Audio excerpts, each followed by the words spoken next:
grew up watching the Frylock when I was 11, and I'm a 30-year-old guy now. Hold on, let me adjust my equipment to make sure that this thing is coming through. Okay, can you hear me? Okay. Loud and clear. Okay. You were breaking up a second ago, so I want to Oh, make sure my audio box is in close proximity to my video box, okay. for lack of better terminology. So if you can hear me, that's fine. But you were you were choppy there a second ago, so I figured I'd move my audio box closer to the video box, and we can get it on. This is my COVID-19 mask that a friend of mine for me. Her name is Sasha Nino. She goes by Sasha Sews It on Instagram, and Sasha Couture or Sasha Nino. She makes these masks. Got a pretty little inside little filter thing going on in there. You can put the little respirator in there if you want. I didn't get that fancy with it, but yeah, people have asked me about these. They see my pictures on social media with the mask on. I'm like, yeah, a friend of mine made it for me. You know, gotta stay safe. Is that's the one that looks like Frylock, right? Yeah, this is the one, man. I do cameos with this bad boy. You know, I'm on the show and I do cameos with this bad boy. Yeah, I sure do. It's fun. And I guess I project loud enough that you can hear me through the mask. The lighting in here is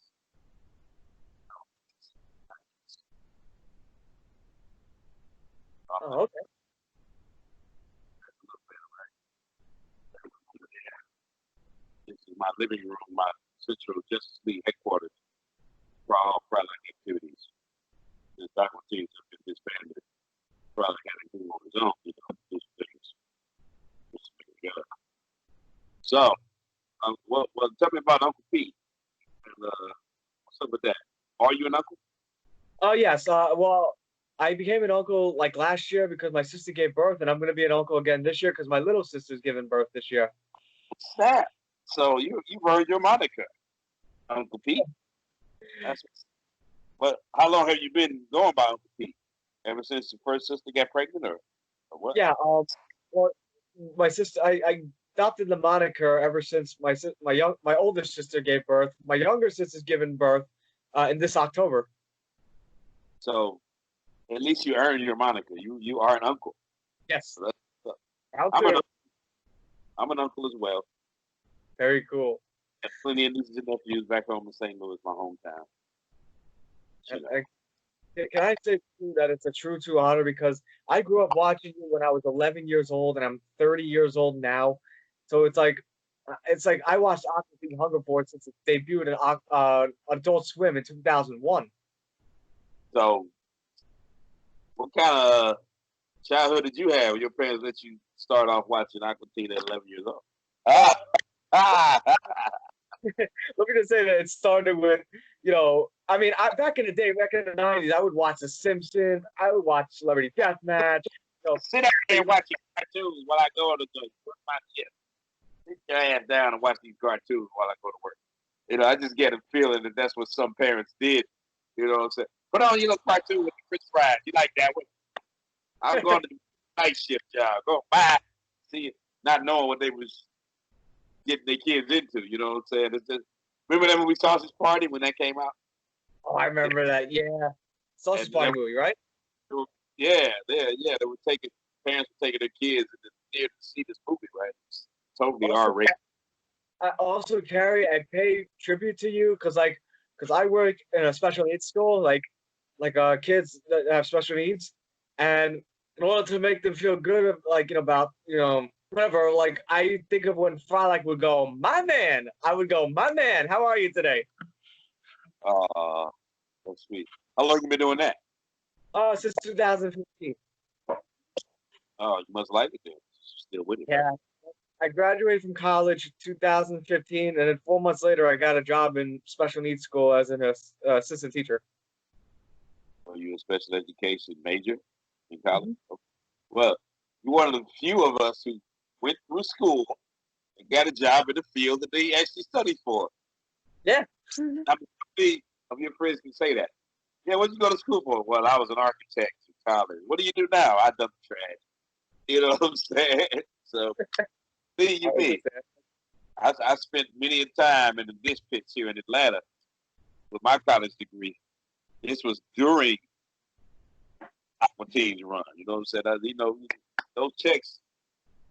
Sad to say it, man. But those checks did not come uh, in enough time to pay bills. You know what I'm saying? So it's like I live in Georgia, work state, and it tells you in the contract. But when you just get into the business and you don't know from contract from a wet mop on the floor, you go, hey, I'm about to be in a cartoon, yo. I'm gonna sign this contract. Now I gotta wonder sometimes if that's not what happened with my creators. Well, I'll be honest. Dave I'll be. Willis. Oh, okay. Uh, I'll be honest with you, Carey. The one thing I always wanted to do though, before I went to the education field, was be a voice actor. Really? Yeah, that's the one thing I've always wanted to be. No. I believe you, but somebody else recently said this too. You never believe who recently said it, but maybe you would believe it since he got a lot of his credit now. Mark Hamill. He said this when he was like, way before he got the Luke Skywalker role. He was bopping around and he was hanging out with people like Mel Blanc and Tex Avery and all those folks in the studio, you know what I'm saying? And he looked up to them. He's like, wow, man, this is something that's really cool. These guys are doing these voices. I want to do that. And little did he know he was going to rocket the start of playing Luke Skywalker. But back then, before he became Luke Skywalker, he was talking about wanting to be a voice actor. That's my stuff, ain't it? That's really interesting. And he's a damn good one. He's a damn good one. He's about to be Skeletor in the He-Man reboot. Kevin Smith He-Man. Huh? You the Joker too? Oh yeah. Everybody know that. You know, the Joker from the Batman animated series in the '90s, and I believe the latest Batman video game they did, and everything like. I found out too. I found out too that he actually did the voice of a 1993 straight to TV movie, The Flintstones and Holly Rocked My Baby. He actually voiced the bodyguard called Slick. What was that from? He was Mark Hamill was in the Flintstones and Holly Rocked My Baby, the 1993 straight to TV movie. He played a bodyguard called Slick. Flintstone. Mm-hmm. Oh, okay. All right. Pretty cute. But yeah, man. He lived the dream. Apparently, living the dream. He's doing it. I love the Brack show. I thought Thunder Police was hilarious.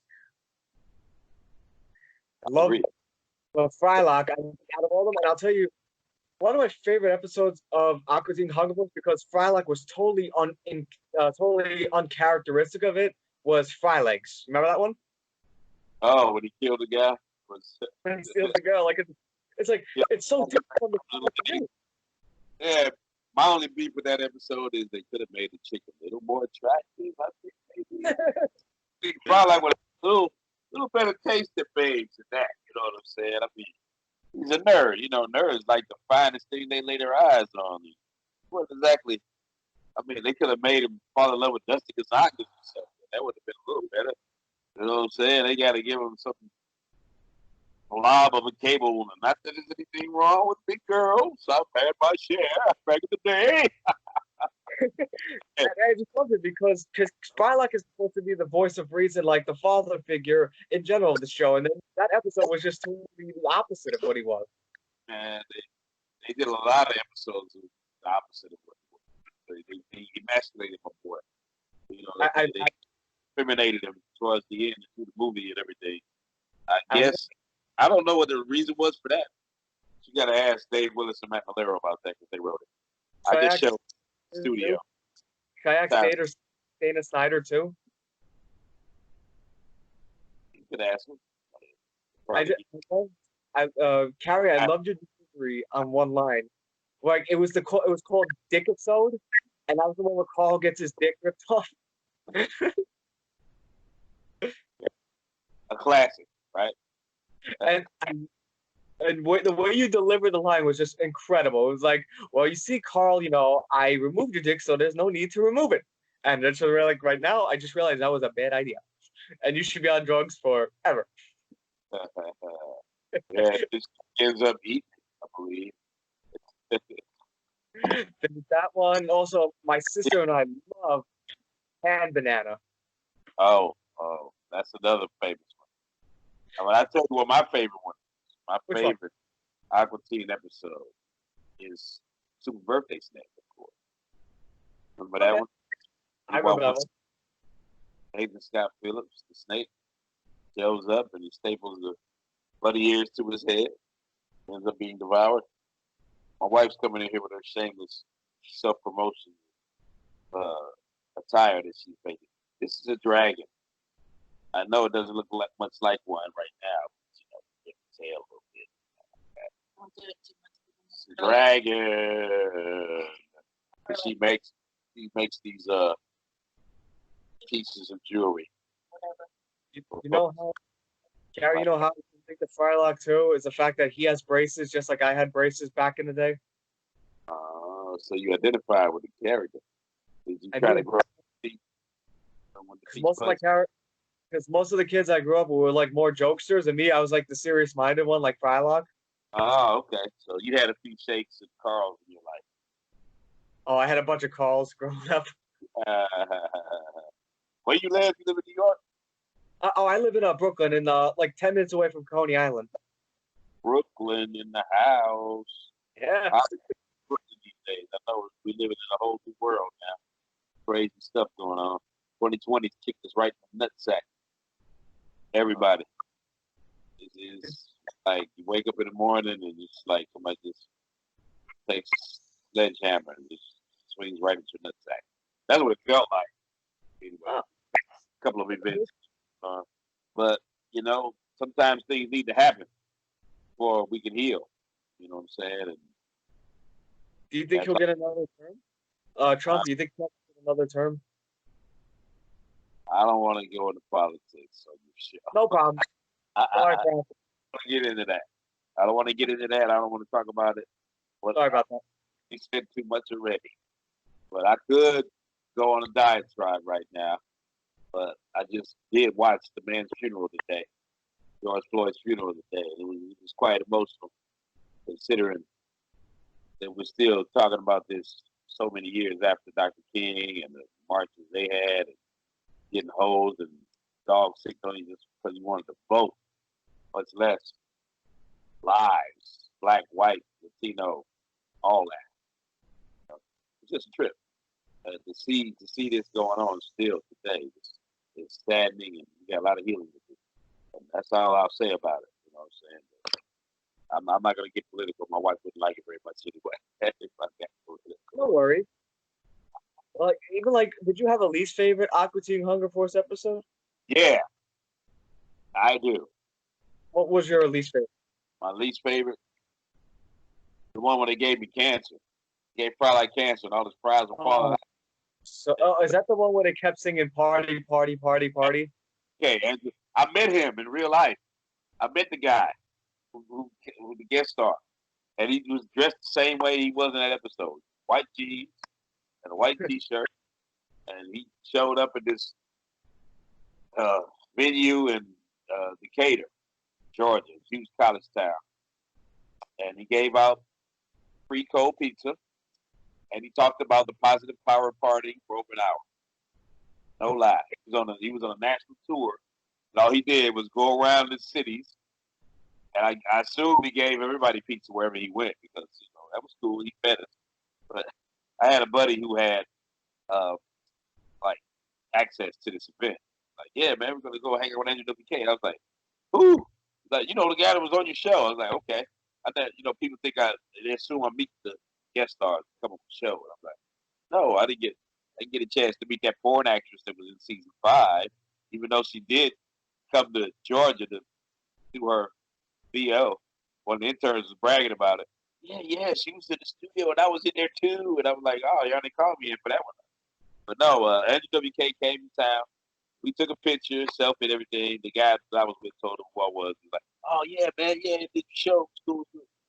I didn't post a pic on social media because it looked like I'm pointing to a pretty tall fella, and I'm only 5'7", so ratio of me pointing, like you point, hey, yeah, looks like I'm pointing to his package. You know what I'm saying? And somebody was like, "You could have cropped it." I was like, "Yeah, thinking about that. I was thinking about cropping it. I wasn't gonna post that. Hey, ladies, check this out. You know." But he was all right. He was an all right guy. He was an all right guy.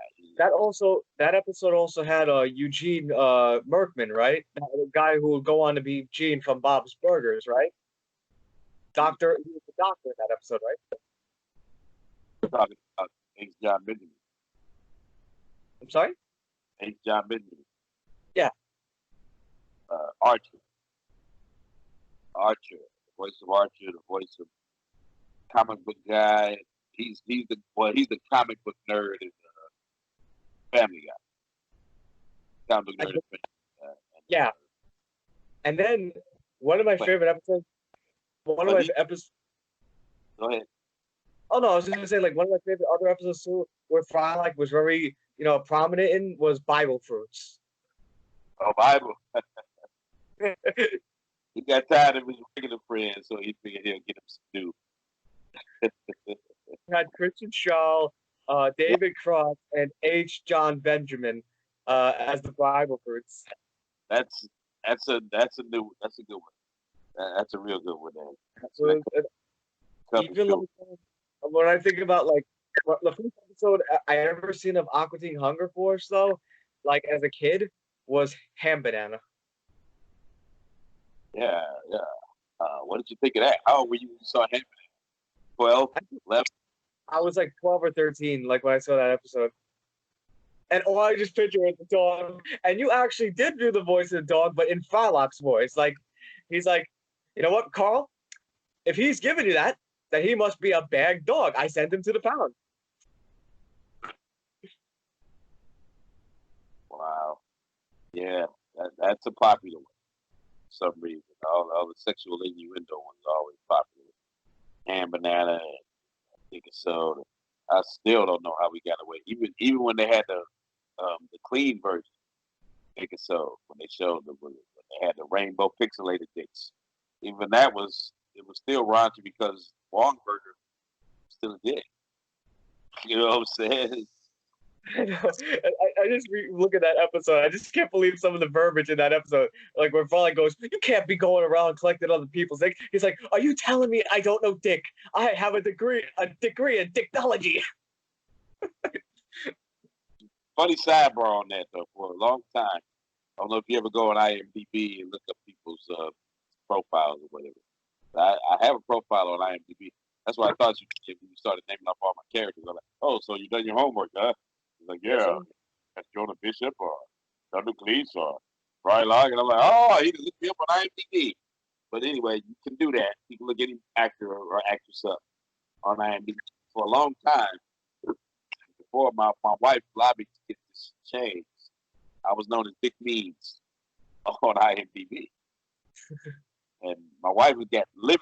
Well, she wasn't my wife at the time. She was my fiance at the time. She got livid about it. She was like, "Oh, no. We got to change that." I was like, honey, what are you so mad about? All you got to do is put B-I-G in front of it.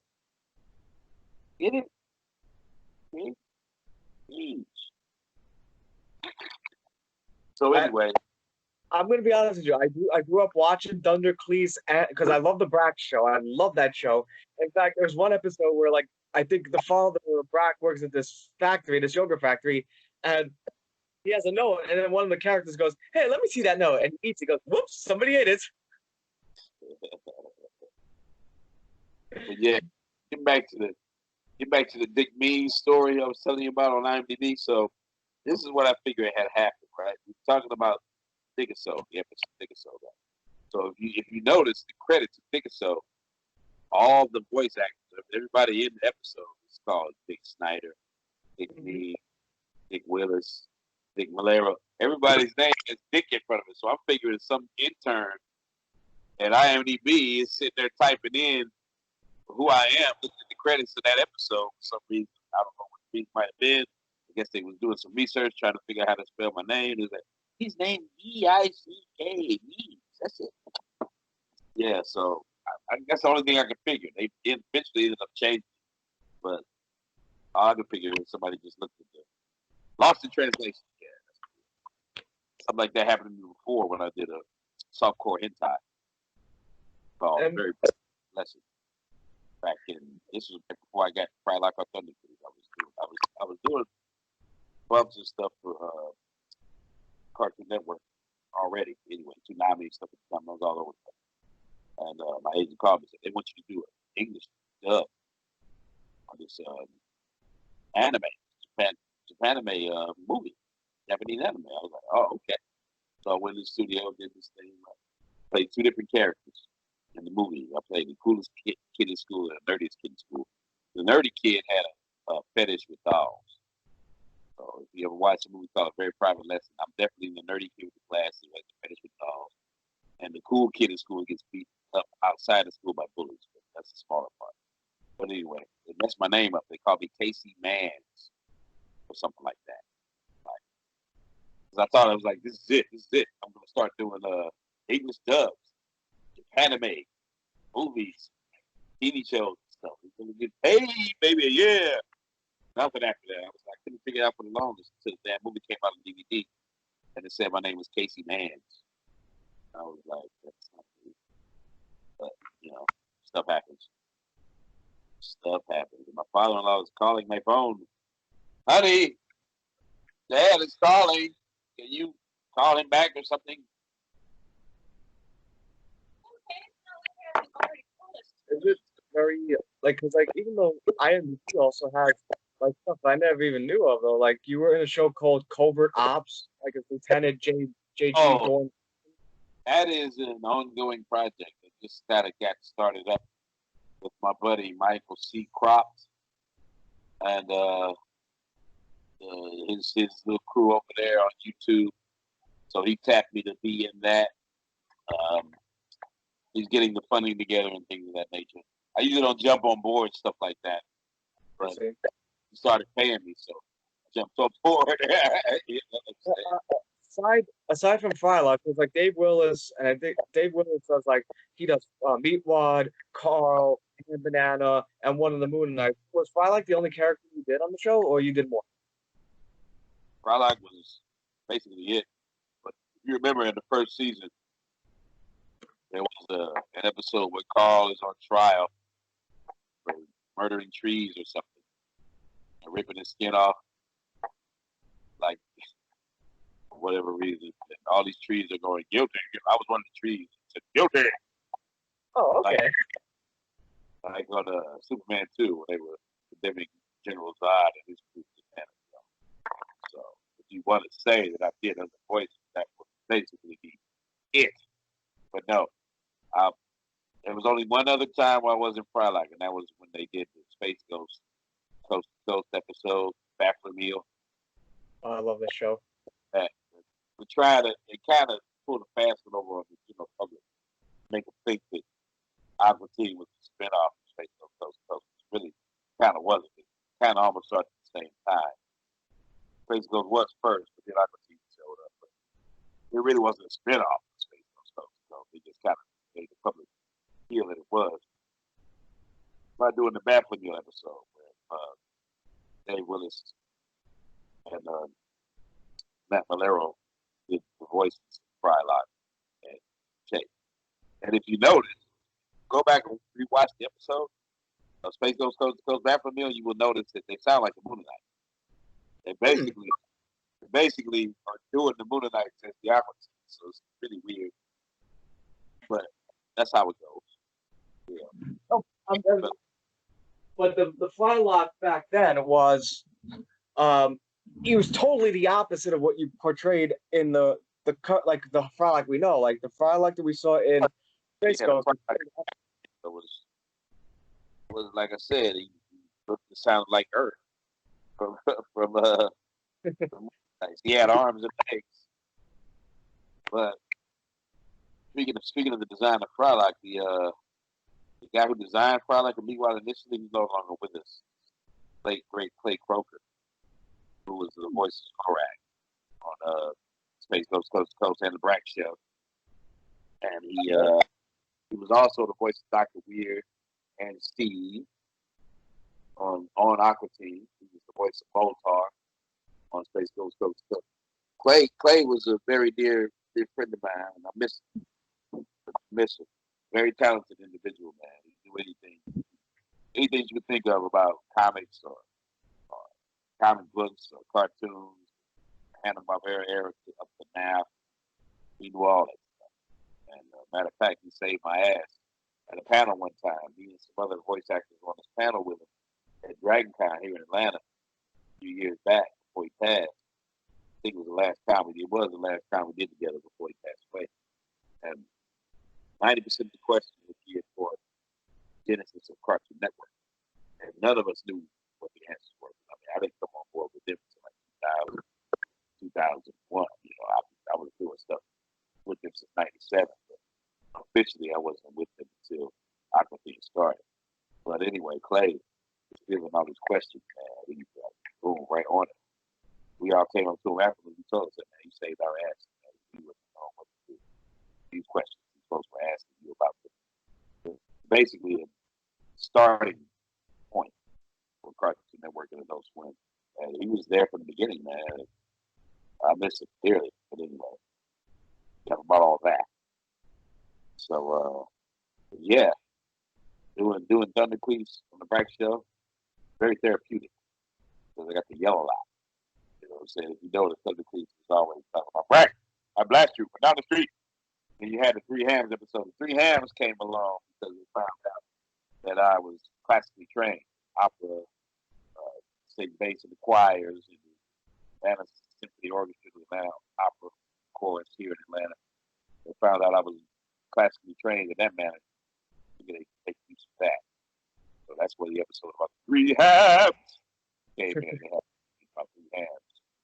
So it's a shame that the Bragg Show got such a short life for various reasons, or whatever the reason it may be. I still don't really know. I don't know why Aqua Teen was canceled. Why the Bragg Show was canceled. Or for that matter, why wasn't there an episode of the Brack Show where you actually portrayed, like there was a crossover episode between the Space Ghost, Aqua Teen Hunger Force, and the Brack Show, right? Like it was a New Year's Eve special, right? Yeah, me. I don't even remember that. It might have been. It might have been. If it was, if we did do that, they probably did something like they did with the MF Doom album and used a bunch of sound bites from my recordings, because they didn't call me in to do the MF Doom album. I don't know if you heard it or not. They got Dana Snyder and they got Dave Willis all over that album. What I understand, I've heard snippets of it. I haven't heard the whole thing. People always ask me all the time, "Why would you use on the MF Doom album?" No, not officially. It just snipped and clipped. Put my voice in there. They're scared of my rap skills, man. You know, they ain't ready for my rap skills. But that's evident in the final season, since I had to write my own, form my own rap lyrics for that final incarnation of the theme song, which is my favorite, by the way. I got jacked by the cops and shot my head and busted the moonlights playing moon rocks. Got me watch the eliminating shake. If I go with that hiccup the drum break. Yeah, I sat down 5 minutes and wrote that out because I showed it to the studio. I was like, "Carey, we're gonna redo the theme song from last season." Like, cool. What's my part? This is your part right here with two little lines. I was like, oh no. Let me hear that beat one more time. I sat down right next to my lady, wrote the lyrics out. I was like, okay, take me to the booth. Let's do this. I remember one time before they called me up and said they wanted to do a Christmas album. Well, actually, they said they was going to do an album.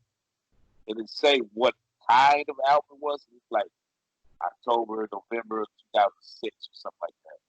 And kind of find out when I get it. So I started writing all these rhymes out. You know what I'm saying? I was like, ooh, finally I get to put some fucking rhyme. It's Friday. Let me write out some lyrics. I get to the studio, they like, Dave Willis is like, oh, it's a Christmas album. I was like, okay. Well, what do you want me to do? I want you to sing Oh Holy Night, which I already knew the song. Being classic trained and all like that. So I sang it, legit, straight up, Oh Holy Night. All that. got finished, it was like, that was beautiful. Th- th- And I can fuck it up like Farlock would do it. I was like, yeah. So Carey, if you've ever heard, or even if you haven't, you can Google it, look it up on YouTube, whatever. Aqua Teen Christmas album. There's an Aqua Teen Hunger Force Christmas album. I'm gonna look that up.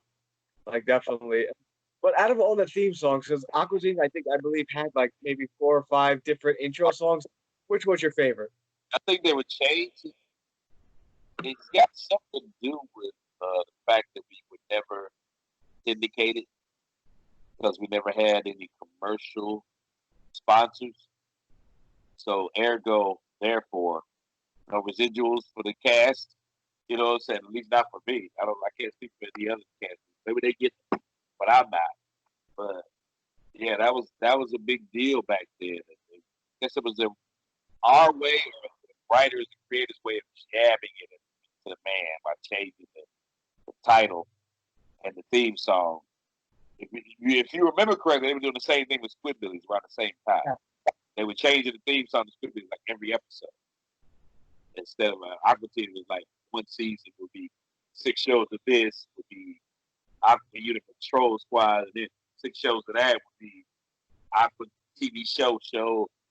Change the intro. We performed on that too. I didn't write my own stuff for that. We did sing. Well, now that was a cool little intro though. To the game, probably like dreadlocks put it behind you upset. On that one. And Yeah, then man. Certain things that they did, I still question to this day. I was like, well, why did they do this? But you know, at the end of the day, it was a gig. You know what I'm saying? I went in the studio, did my thing, went home, waited on the check. That's basically what it was. Would I do it again? Of course I'd do it again, but I would make sure to go through their contract more thoroughly. That's for sure. So we're about to be on HBO Max now. We're already on HBO Max now, what I understand. We're overseas now. There's an Aqua Teen, adults from Australia now. People in the UK are digging the show. But as far as anything on the back end of that, I was nothing. That's why I'm always excited to do the con circuit. Hopefully that will come back soon. And people can contact me on social media and get a picture from me. I just had a guy today who commissioned me for a very intricate piece. He knows what he wants, very detailed. And I quoted him a price, and he was like, "No problem, I'll pay it." So, got to work on that. Like, done with you. Got this commission to do. He's very specific in what he wants. The fans out there, man, I love my fans. They're out there. They contact me. They want to. I just did one with Carl and Frolic in a canoe, sinking the Moonanites canoe with Frolic laser eye because this guy lives on a lake, and he wanted the Aqua Teens on a lake sinking the Moonanites canoe. So imagine how intricate that is. I had to really get down and do it like that. See, the good thing about that is I'm a commercial art major. So when I went to college, that was my major in college. I was a commercial art major, music minor, graphic art, illustration, designer minor. So I was all over the place, kind of.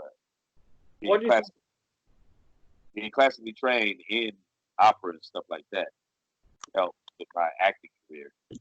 And being trained in the visual arts, the commercial art helps with me doing original commission pieces for people. And it don't hurt that the Aqua Teens aren't that hard to draw. Except for Carl. Carl, believe it or not, is one of the hardest to draw because he's human. You know what I'm saying? It's really weird. You would think he'd be easy, but it's not. A lot of intricacies to him. Believe it or not. You know who Carl reminds me of? Like every time I see Carl, he reminds me of like this character in King of the Hill called Bill. He looks just like him. I guess I haven't watched that many King of the Hill. I know Boomhauer, all the other guys. Bill a regular or is like Bill he was the heavy set Baldwin guy. He wore a tank top like Carl and the jeans. The only difference is that Carl wore flip flops. He wore boots. Okay. I might have to watch that again.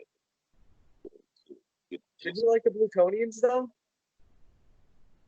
What? Did you like the characters, the Plutonian? They were like the mostly obese alien and then the green alien in Andy Opportunity. Merrill was one of the Andy Merrill from the Bragg Show. It was voice of Bragg, if I'm not mistaken. He was Oglethorpe. Oglethorpe was the fat orange one. Yes. Him, tall, green, spiky. Or both spiky. Yeah, and man, I could think this has some pretty cool villains. And we were talking about H. John Benjamin earlier. H. John Benjamin played Master Shake in the live episode that we had. I don't know if you remember that one. They called it the last one, Forever and Ever. H. John Benjamin played Shake. T.I. played me. And Dave Willis was still Be Quiet as an exercise ball. So he managed to keep himself in.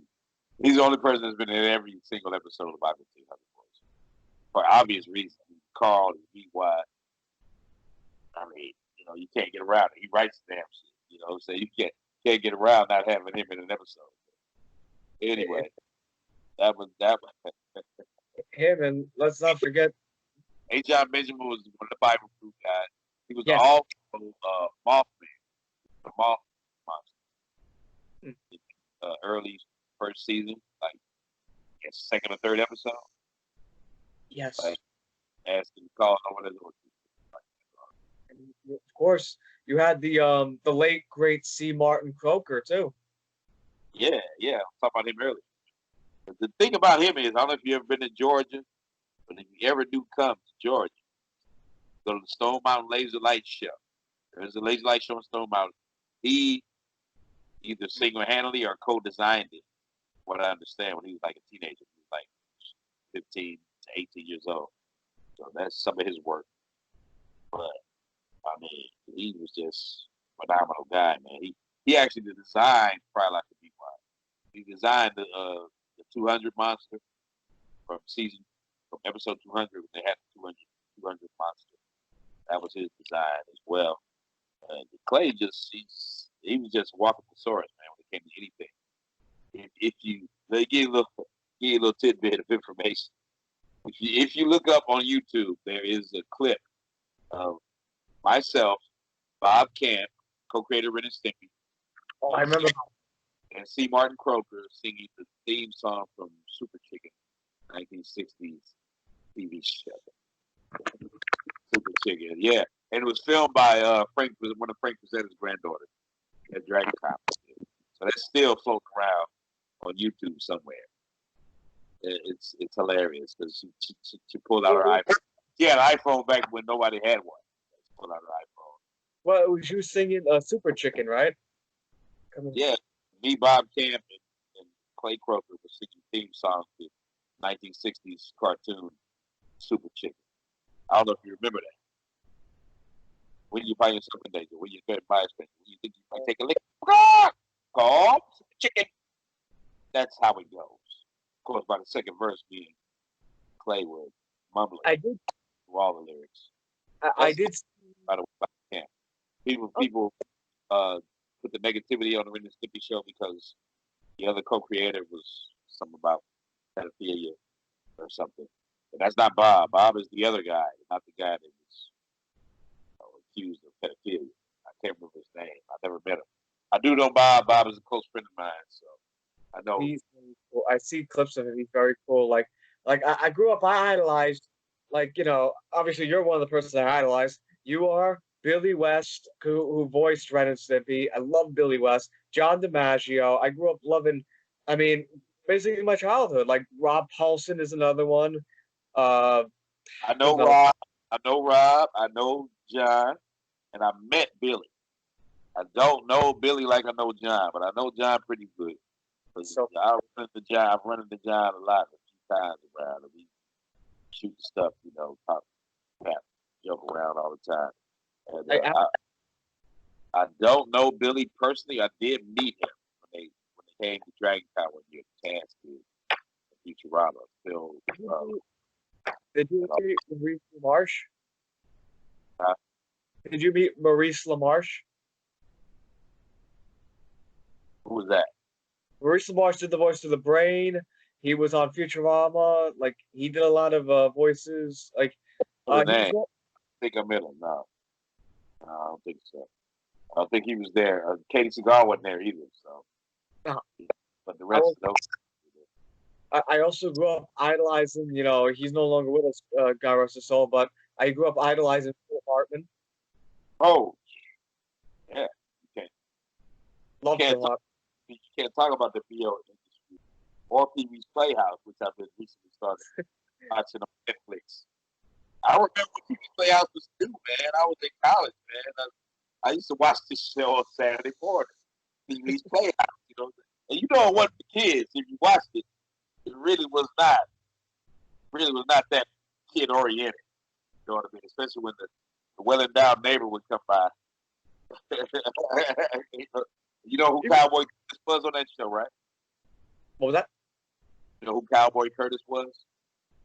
On Tell me. Lawrence Fishburne was Cowboy Curtis. Oh, Hey, yeah. and this It had to be like one of his first gigs. Maybe the second after he did Apocalypse Now. He was 14. That was the second beginning. But if it wasn't for Phil Hartman, man, that show wouldn't have made it as far as it did. and even like, sorry. I was just saying, I saw the documentary they did about his life. Oh, you saw that, right? Yeah, I saw that. I saw that special about him. I've always been curious about his life. I never really knew much about him, other than the fact that he was on The Simpsons.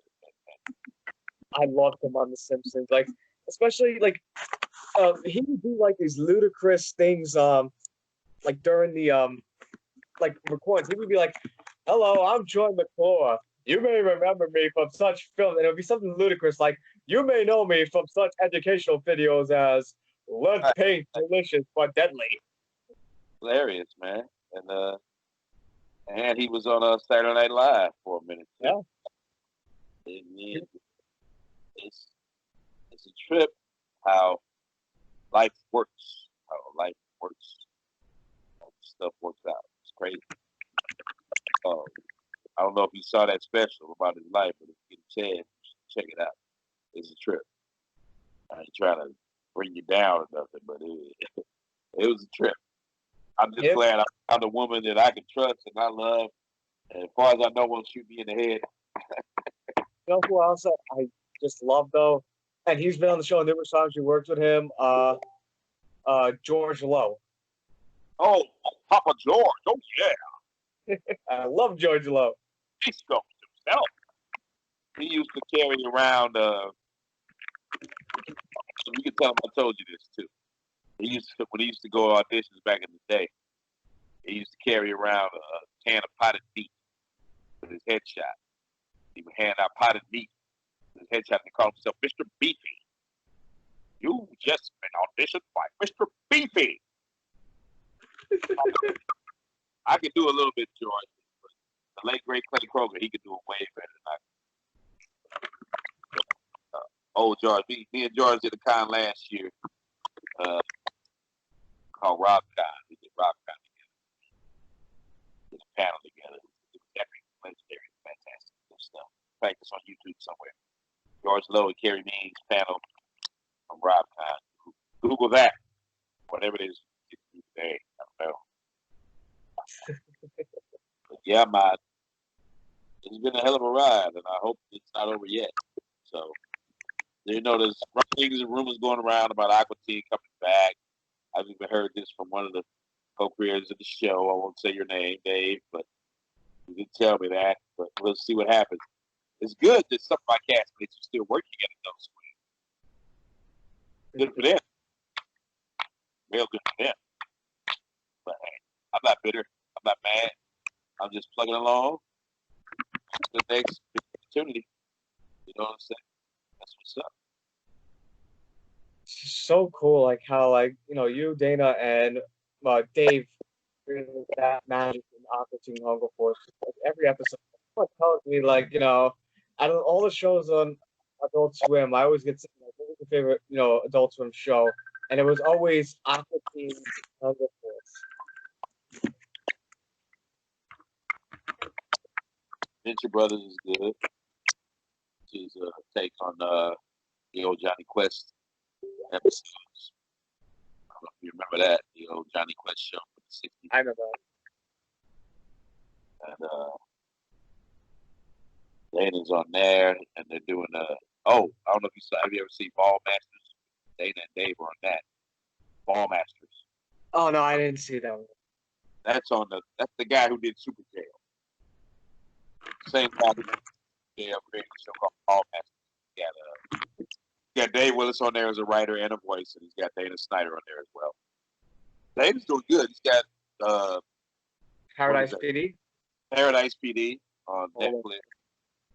And he's doing some stuff with Disney and the DC universe. I think he did the voice of the Penguin in one of those animated movies. He's been bouncing around. He's out there in LA living life, man. So I'm not mad at him. Do your thing. Got to take care of the little girl he's got. I recently watched an interview like you and Dana did, and like I think the guy asked you, "How would you say this as Frylock and Master Shake?" And then he gave you the exact same thing, but as Jonah Bishop and Dana's character.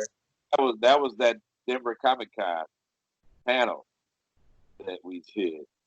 Yeah, that was a guy named Bobby Lopez. He's a huge fan himself, and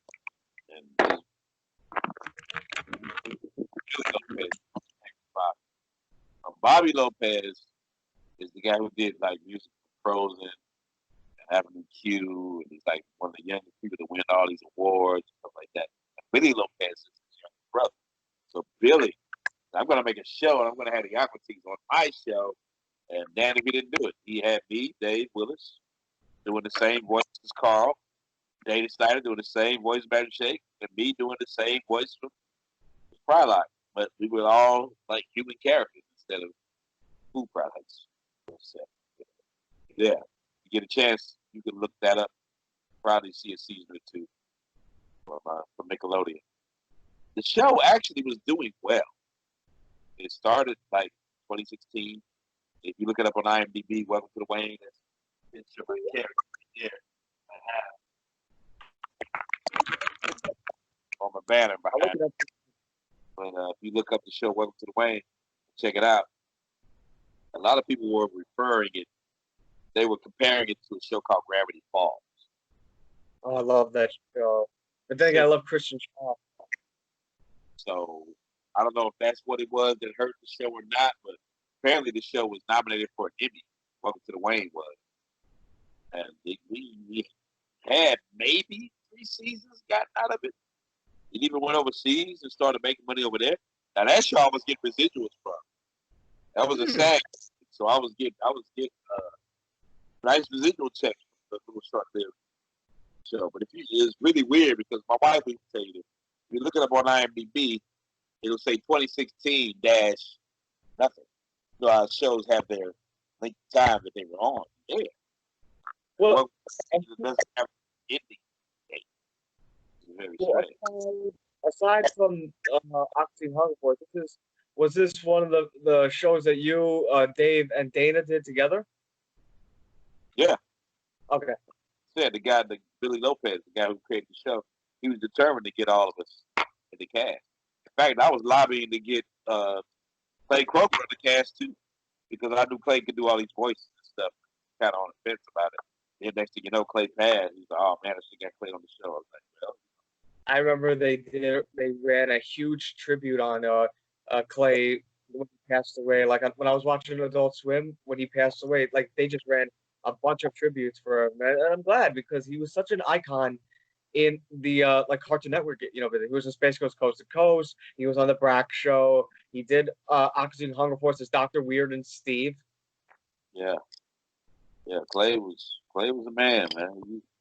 Well, how did he pass? He had something wrong with his teeth. Type of if you don't take care of your teeth, you can get sepsis. And that stuff spread all to your brain, all to your body. You know what I'm saying? If you got rotten teeth in your mouth, or get taken care of, that can kill you. But I think it might have been a combination of that and something else. I don't know what else. But he did go to a sushi bar the night he died. So I don't know. He had a bad blowfish. I don't know, man. You know what I'm saying? Blowfish can kill you if it's not prepared right. I don't know what he had at the sushi bar, but his female friend posted on social media that they did go to a sushi bar. When they came back, he started vomiting. Next thing you know, he's like, go get me some Pepto from the CVS or whatever. So you want me to call 911? He's like, no, you should have called 911. And no one to call. Like, you know, somebody was fighting, vomiting. Like, I'm assuming he was. So it's still kind of a mystery. Really know what really took him out. But apparently the catalyst was the bad teeth. So he really didn't have some X amount of $1,000 to go to the dentist. That's sad but true. They kind of treated him like crap a little bit over there. I hate to say it, but I said it. You know what I'm saying? It just sucked. Stellar contender over there, but they didn't treat Clay too good over there. They realized that he had the talent, but they kind of lowballed him on a lot of his projects and stuff. I mean, he had to sell his Fantastic Four issue #1 in Oregon. It's sad. You know what I'm saying? You know, a guy like that have to do that. His house was a menagerie. I've never been there, but his house was a menagerie. Museum of all kind of collectibles, all kind of crazy stuff, all kind of artwork he's done, all that stuff. Yeah, kid. I hope they made a museum out of it. All the stuff he had. He used to carry around these 2 big albums with all his sketches. He had all these sketches of Frylock prototype of what Frylock, the back of Frylock looked like. He had the orb from one design had the orb from heavy metal instead of the jewel in his back. The other one had Frylock's butt cheeks hanging out in the back. The other one had like rocket jet tanks. I don't know how they eventually decided on the jewel. That's what they eventually went with. Like I said, he originally designed Frylock and Meatwad. I don't know about the other characters, but I know he told me this himself. Yeah, I designed Frylock and Meatwad. Those are my original designs. So, okay. Cool. I'm glad I got to know him the little amount of time I got to spend with him before he left us, because he was a wealth of information. I'm glad they kept getting to know the man. I'm glad they kept. I'm just saying, like, I'm glad they kept the current design of Frylock, because I couldn't buy the current, like, I mean the old Frylock, like where like it was totally different from the Frylock that you played. I'm glad they went with the one you played, because I like the serious-minded, you know, father figure. The arms and legs, and the curly fries for arms and legs, whatever it was. Is that what you're talking about? Yeah, like I couldn't buy that with the one in Baffler Meal. Yeah, Baffler Meal. No, I don't think anybody could about that. No, like that's why I'm glad they chose the design you did, because that's the Frylock we know and love. Yeah, that's the design Clay did. That's Clay's work. But yeah. And also, I love Frylock's room. He has the anatomy of like the fries. It's so cool. Like, I was in the design. That's one of my best sellers on the roster there when I sell my autographed picks. I'm actually gonna buy one. Like this week when I get my paycheck, I'm actually gonna buy a Frylock. I mean, I'm gonna get your autograph to add to my collection. Okay, I just ran off some fresh copies today with the Picos. Got the thing done. So I'm restocked now. So ready to go.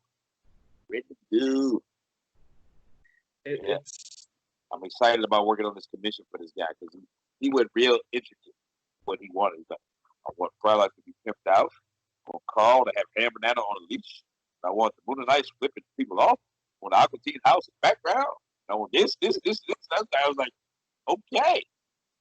This much. He's like, okay.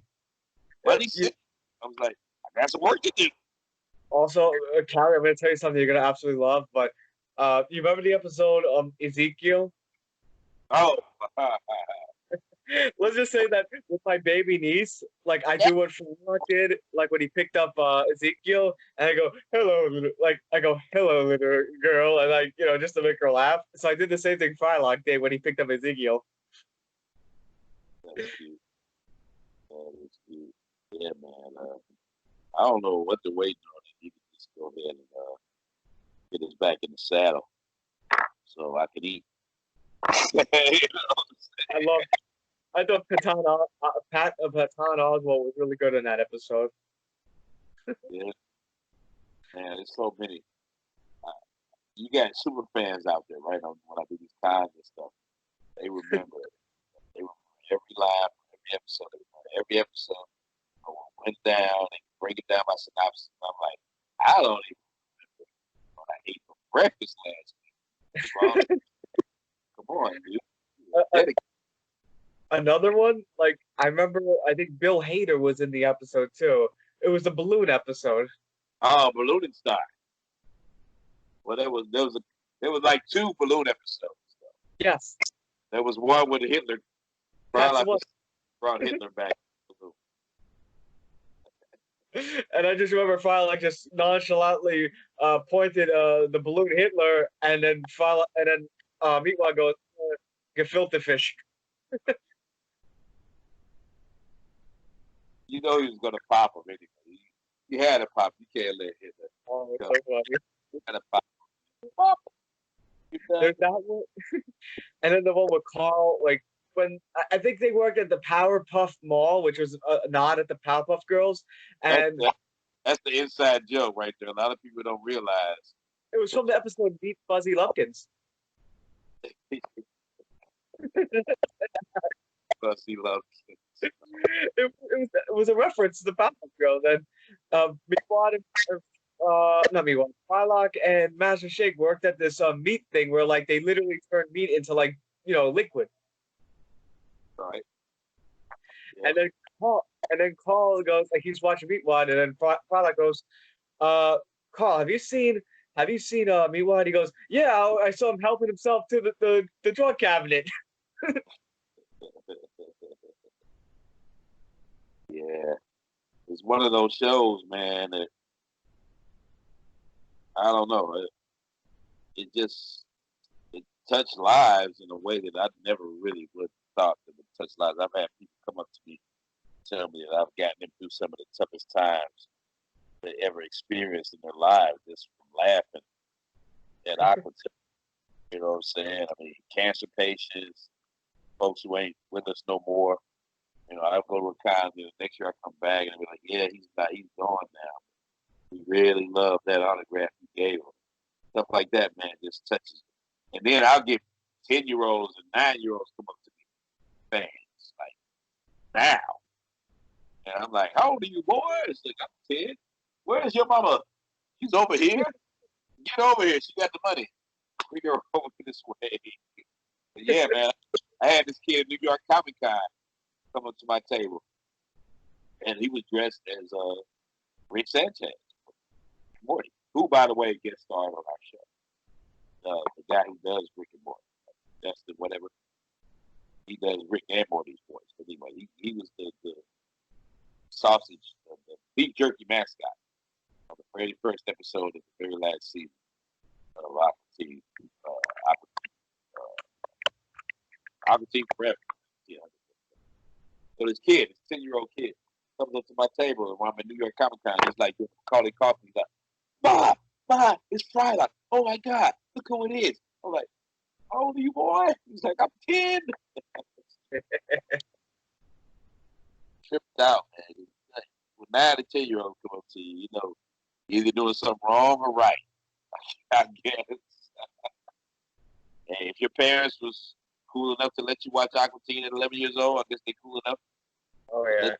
I miss parents who won't let their kids watch SpongeBob because it's too adult. I grew up watching this a lot, though. Like, I watched Deathmatch, I watched King of the Hill, Simpsons, Beavis and Butthead. Okay. Your parents were pretty radical insects. Absolutely. Like, I loved all the shows. Let me ask you this. Have you heard about the new Looney Tunes cartoons they're gonna have on HBO Max. They're Yes, not gonna and I Elmer heard Fudd have his gun. no And gun. Evans is gonna have his guns. So I don't know what they're gonna use. Sharp objects, foul language, but I they're don't know not how gonna. to do. I mean, come on, man. I still watch those. I got them on I got the collection, box collection. I need to go back to Barnes and Noble to get the rest of them. But Elmer Fudd with no gun is like having Family Matters without Urkel. or having Family Guy without Peter Griffin. You know what Yeah, I'm saying? I It's agree. crazy. It's ridiculous. Like it's like having, like something. It's trying to have like a teenage Mutant Ninja Turtles without Michelangelo loving pizza. Hell, I'm surprised they haven't took their weapons away either. You know what I'm saying? Think about it. They carry samurai swords, nunchucks, scythes. Those are deadly weapons, man. You can really hurt somebody with those weapons. Seriously. Did you hear, Carey, that they actually stopped? I mean, like at one point they stopped having Michelangelo carrying the nunchucks because they were considered dangerous. So they had his weapon replaced with a grappling hook. Oh. I'm like, how is that any better? Bob Paulson, did he tell you that? I'm like, how is that any better? A grappling gun. I don't know, man. Oh, Yeah, but the thing is, look at all these crazy video games that still are churned out. You know what I'm saying? I hate to say it, but EA Sports has a slogan, and it always said, "It's in the game. It's in the game. It is in." You got to read between the lines. It's in the game, and it's been in the game since there's been games. I can tell you some things, but you ain't got no time to hear my story. I gotta go. Matter of fact, you gotta wrap this up, right? no problem. Also, before we wrap things up, are you able to do like if I paid the cameo, would you able to do like a special like in Frylock character thing for my best friend? Yeah. You go to Cameo and book me. I'll do you Cameo.